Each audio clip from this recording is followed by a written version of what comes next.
ମୁଁ ଆଜି ଆଳୁରେ ଗୋଟେ ଏକଦମ ସହଜ ସୁଆଦିଆ ଆଉ ଚଟପଟା ରେସିପି ବନେଇକି ଦେଖେଇବି। ଯଦି ଆପଣଙ୍କ ପାଖରେ ସିଝା ଆଳୁ ଅଛି ଆପଣ ଆକୁ ମାତ୍ର 7ରୁ 8 ମିନିଟ୍ ଭିତରେ ପ୍ରସ୍ତୁତ କରି ଭାତ, ରୁଟି, ପରଟା କି ପୁରୀ ସହିତ ଖାଇପାରିବେ। ମୁଁ ଆକୁ ବିନା ପିଆଜ ରସୁଣରେ ବନେଇବି। ଏହାଦ୍ୱାରା ଆପଣ ଆକୁ କୌଣସି ବି ଓଷା ବ୍ରତ ଦିନ ପ୍ରସ୍ତୁତ କରି ଖାଇପାରିବେ। ନମସ୍କାର, ଟ୍ୱିଙ୍କଲ୍ କିଚେନ୍କୁ ଆପଣମାନଙ୍କୁ ସ୍ୱାଗତ।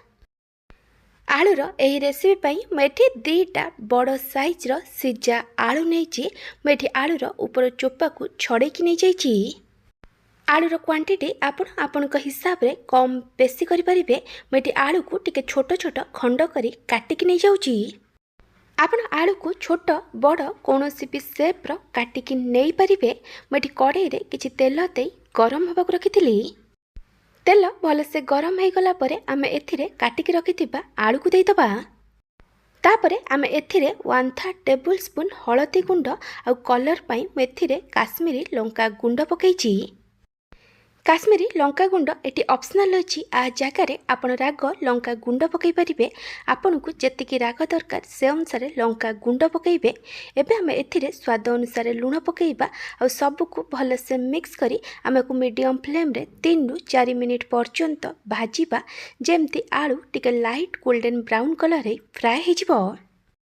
आलू एटी बढ़िया से लाइट गोल्डन ब्राउन कलर रे फ्राए हो गलानी। एबे आमे गैस बंद करदबा आ आलू को गोटे प्लेट रे काढ़ी टिके ठंडा हबाकू दबा। मु आपनकू गोटे छोट रिक्वेस्ट करुची, जदि आपनकू एही रेसिपी भल लागिबो ताले को लाइक करिवे, आपनको सांग मानक सहित शेयर करिवे। जदि एपर्यंत मो चैनल को सब्सक्राइब करि नांती त सब्सक्राइब करबा को जबर भूलिबेनी। पाखरता बेल आइकन ने ऑल नोटिफिकेशन ने क्लिक करिवे। एहा द्वारा मोर जो वीडियो आसीबो आपन प्रथमे देखि परिबे। जदि फेसबुक रे देखुचंती ताले फॉलो करबा को जबर भूलिबेनी। मैं गोटे कप दही नहीं फ्रेश दही नेबे, बेसी खट्टा दही नेबेनी। एबे आमे दही को भल से फेंटिकी नहीं जिबा।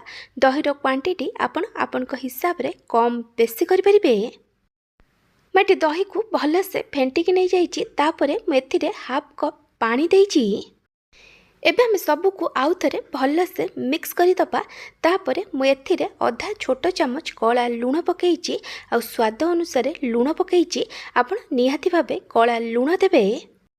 तापरे मु एथिरे भजा जीरा लंका गुंड पकईछि। आपण टेस्ट हिसाब रे भजा जीरा लंका गुंड पकईबे। एबे आमे सबू को आउ थरे भल से मिक्स करदबा। मैं कड़ाई रे आउ किछि तेल दे गरम होगा रखी।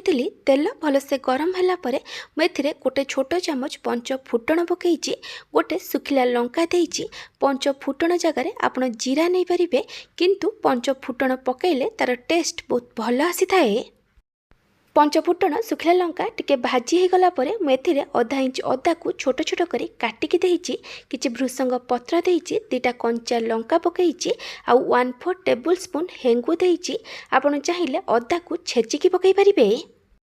एबे हम सब को भल से मिक्स करी आकु भाजीबा। एटी भल से भाजी हो गलानी। ए छुंक एटी रेडी हो जाइछि। एबे हम गैस बंद करि दबा। एबे आमे दही रे भाजिकी रखिथिबा आलू को देई दबा। आलू एटी टिके ठंडा हो जाइछि। एबे आमे सबू को भल से मिक्स करि दबा। तापरे आमे जो छुंक बनै की रखिथिले ताकू देई दबा। आपण चाहिए एटी किछि काटिकी धनिया पत्र पकई परिबे। एबे आमे सबू को आउ थरे भल भाबे मिक्स करि दबा। चटपटा दही आलू एटी रेडी हो जाइछि। आपण एही रेसिपी को को जगारु देखुचंती कमेंट सेक्शन में जणेबे। जदि आपनकू ए दही आलूर रेसिपी भल लागिथिबो ताले को लाइक करिवे। जदि एपर्यंत मो चैनल को सब्सक्राइब करि नांती त सब्सक्राइब करबा को जमार भूलिबेनी। फेसबुक रे देखुतिले फॉलो करबा को जमार भूलिबेनी। Thank you for watching.